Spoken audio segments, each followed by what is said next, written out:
Welcome to Not Milk Never Milk. Subscribe if you're lactose intolerant. You begin by preparing. Equip a speed boost and spawn token, then leave the hub immediately. Open the in-game map and toggle event filters so Metal Harbor is visible.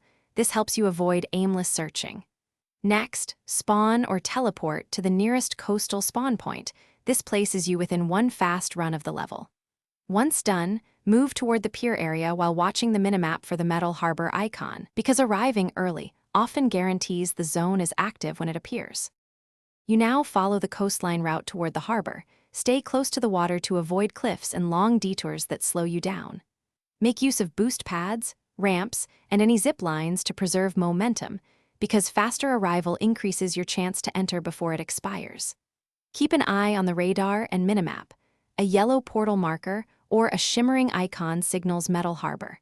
If you spot NPCs or other players gathering, head there. These crowds often indicate the portal location. You finish by approaching the glowing portal and colliding with it to enter Metal Harbor. Timing your run with the event spawn ensures success. If the portal isn't present, make sure you check the event timer. Sometimes it respawns after 30 to 60 seconds, so wait nearby or re-enter the zone to trigger it. If markers or portals still fail to appear, teleport back to the hub or restart the client, because a quick reload often fixes sync issues and restores the Metal Harbor spawn.